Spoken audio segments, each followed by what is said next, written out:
नमस्कार, India daily Bihar Jharkhand देख रहे हैं आप और आपके साथ मैं हूं ऋतु। बिहार की राजनीति में पिछले करीब 2 दशकों से जो एक नाम सबसे ज्यादा प्रभावशाली रहा, वो नाम है नीतीश कुमार।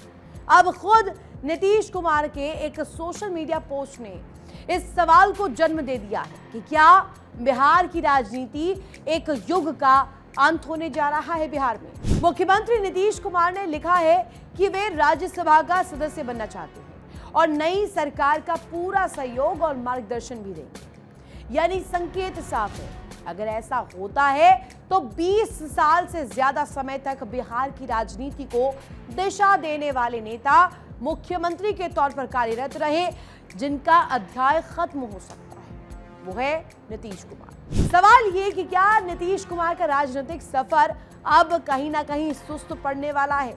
नीतीश कुमार का राजनीतिक सफर कैसा अभी तक रहा है और साथ ही बिहार की राजनीति में उनका दौर कितना प्रभावशाली रहा, उनके राज्यसभा जाने का मतलब क्या होगा। इन तमाम सवालों को आज डिकोड करेंगे, जरा वीडियो को अंत तक जरूर देखिएगा। जेपी आंदोलन से राजनीति तक का सफर कैसे तय किया गया। नीतीश कुमार का राजनीतिक सफर 1970 के दशक में शुरू होता है। वो छात्र राजनीति में सक्रिय थे और जयप्रकाश नारायण के नेतृत्व में जेपी मूवमेंट से जुड़े। यहीं से बिहार में एक नई पीढ़ी के नेताओं का उदय हुआ, जिनमें लालू प्रसाद यादव, रामविलास पासवान और नीतीश कुमार शामिल थे। यही आंदोलन आगे चलकर बिहार की राजनीति का स्वरूप तय करता है। राष्ट्रीय राजनीति में पहचान इस वक्त नीतीश कुमार की क्या है, जरा आप वो समझिए।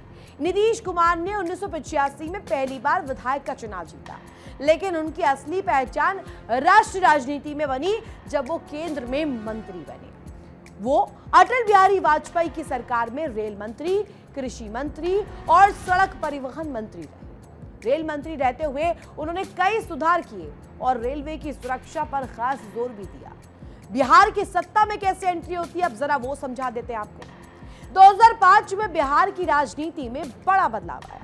आपको बता दें कि 15 साल तक सत्ता में रहने के बाद लालू प्रसाद यादव के नेतृत्व वाली सरकार का अंत हुआ और यहां सामने आते हैं नीतीश कुमार। नीतीश कुमार ने जनता दल यूनाइटेड और भारतीय जनता पार्टी के गठबंधन के साथ सरकार बनाई। यहीं से शुरू हुआ सुशासन बाबू का दौर। अब बात करते हैं विकास और प्रशासनिक बदलाव की, जो कि नीतीश कुमार के सत्ता में आने के बाद। नीतीश कुमार के शासन को 3 बड़े बदलावों के लिए याद किया जाता है। पहला, कानून व्यवस्था। 2005 से पहले बिहार की छवि अपराध और अपहरण के लिए बदनाम थी। नीतीश सरकार ने कानून व्यवस्था सुधारने पर जोर दिया। दूसरा, सड़क और इंफ्रास्ट्रक्चर। ग्रामीण सड़कों का तेजी से विस्तार हुआ। सड़क निर्माण ने राज्य की अर्थव्यवस्था को गति दी।